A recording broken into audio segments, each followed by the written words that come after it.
আজকে একটি সবার হয়তো এটা ভালো না লাগতেও পারে, কেননা সত্য কথা অনেকের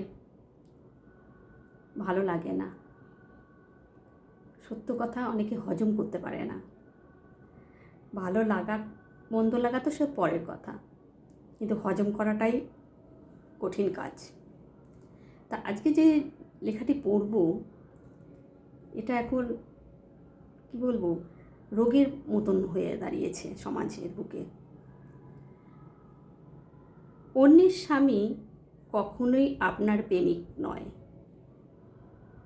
এই কথাগুলো সেই সব নারীদের জন্য যারা নিজের সংসার, স্বামী, সন্তান থাকা সত্ত্বেও অন্যের স্বামীকে ভালোবেসে ফেলে বা ভালোবেসে ফেলেছেন। মনে রাখবেন, কারো স্বামী কখনো আপনার প্রেমিক হতে পারে না। যতই সে আপনাকে হাজারটা স্বপ্ন দেখাক, যতই মিষ্টি প্রতিশ্রুতি দিক, দিন শেষে তার হাতটা তার স্ত্রীর মাথার উপরেই থাকে। সমাজের চোখে ভালো মানুষ হিসাবে থাকতে গিয়েই একদিন সে আপনাকেই দোষারোপ করবে, বলবে আপনিই তাকে টেনেছেন, আপনিই তাকে প্রলুব্ধ করেছেন, অথচ আপনার হৃদয়ে ভেবেছিল সে সব ছেড়ে আপনার কাছে আসবে। ওই যে নারীর দোষ, পুরুষের কোনো দোষ নেই। সমাজে এসব কলঙ্কর ব্যাপারগুলো পুরুষের গায়ে কিন্তু লাগে না, কলঙ্কটা সবসময় মেয়েদের গায়ে ছিটায়। একটা পুরুষ একটা নারী যখন প্রেমে পড়ে, হ্যাঁ তারা প্রাপ্তবয়স্ক, তারা জেনে বুঝেই করছে, কিন্তু ভালোবাসা না এমনই একটা জিনিস,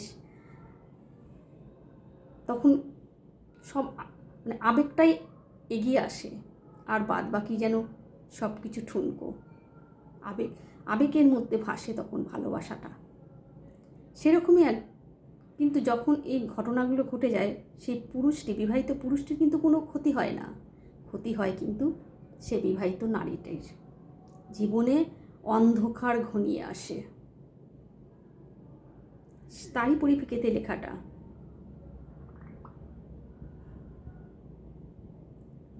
সে তার প্রতিশ্রুতি দিক না কেন, শেষ পর্যন্ত সে সেই প্রতিশ্রুতি রাখবে না।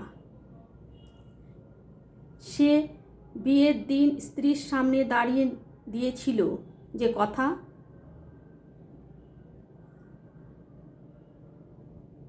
আপনার জীবনে আসবে শুধু কিছু লুকানো ফোন কল, চুপিসারে 2-4 বার লেখা, মানে মেসেঞ্জার, আর যদি নিদান পক্ষে কাছে আসা মানে ওই 2-4 বার দেখাশোনা, দেখা করা। কিছু সুন্দর মুহূর্ত কাটাবে, কখনো দিনের আলোতে সে আসতে চাইবে না। উৎসবের আনন্দ, পারিবারিক ছবি, সামাজিক স্বীকৃতি সবই থাকবে তার স্ত্রীর জন্য।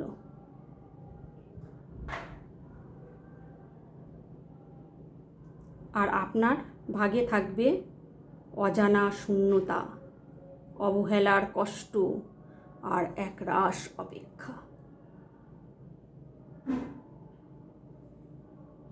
তবু মনে হতে পারে আরেকবার কথা বলা যাক না, বা দরকার। হয়তো সে সত্যিই পাল্টে যাবে, কিন্তু নিজেকে প্রস্তুত রাখুন, কারণ যে কোনো দিন সে হঠাৎ করেই আপনাকে জীবনের সব কিছু থেকে কেটে ছিঁড়ে বাদ দিয়ে আপনাকে ব্লক করে দেবে। এটাই সত্য, আপনাকে ব্লক করে দেবে। তখন সে সতী পুরুষ, সতী পুরুষ, আর নারীটা অসতী নারী।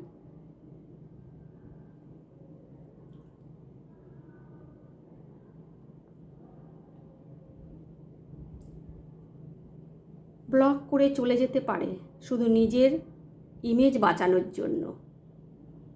তখন যেন আপনার পৃথিবীটা না ভেঙে পড়ে, সতর্ক থাকুন।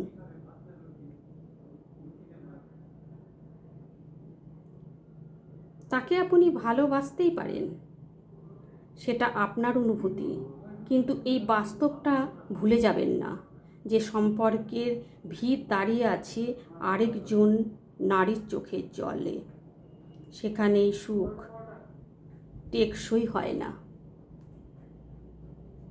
ভালোবাসার নামে আত্মপ্রয়োজন না করে বাঁচার মানেই নিজের হৃদয়কে ধ্বংস করা।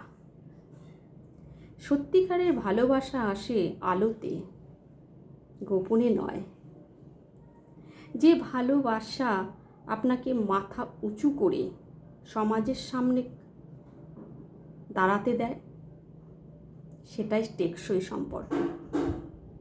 তাই নিজেকে ছোট করবেন না, অন্যের ভাঙা আঙিনায় সুখ খুঁজবেন না। আপনার সম্মান, আপনার মানসিক শক্তি, এগুলোই সবচেয়ে মূল্যবান। ধ্বংসের দিকে এগিয়ে যাবেন না। হ্যাঁ, কখনো কখনো আমরা সব ভুলে যাই, ভালোবাসার কাছে আমরা ডুবে যাই, ভালোবাসার সাগরে সব কিছু ভুলে যাই। আগে পিছের কি ঘটতে পারে বা ভেবেও আমরা সেগুলোকে সরিয়ে রাখি। ওই যে ভালোবাসা, মন, হৃদয়, এটা অনেক সময় আমাদের কন্ট্রোলের বাইরে চলে যায়। সেই জন্যই তো এই ঘটনাগুলো ঘটে। অনেকে বলবে, প্রাপ্তবয়স্ক মানুষ, আপনারা কি করে করেন, আপনাদের খুব বাজে বাজে কথা বলবে, চুলকুনি আছে, এটা ওটা। কিন্তু গভীরে দিয়ে ভাবলে জিনিসটা অন্য রকম দাঁড়ায়। কেউ কাউকে ভালোবাসতে যায় কেন? তার মানসিক অশান্তিটা চলে, সে সময় তখন অন্য একজনকে সে আঁকড়ে ধরতে চায়। এই আঁকড়ে ধরতে চাওয়াটাই আস্তে আস্তে কী হয়, একটা গভীর ভালোবাসা বা গভীর সম্পর্কে তৈরি হয়ে যায়। ভালোবাসা কোনো বয়স মানে না, যে কোনো বয়সে, যে কোনো সময়, যে কোনো জায়গায় ভালোবাসা এসে যায়। আর যারা জীবনে কোনো দিন কাউকে ভালোবাসেনি, সেসব মানুষগুলোই না হঠাৎ একটা সময়ে কারোর প্রেমে ফট করে পড়ে যায়।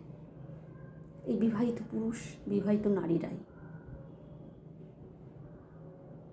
মার্জনা করবেন যদি ভুল কিছু বলে থাকি। নমস্কার, সবাই ভালো থাকবেন।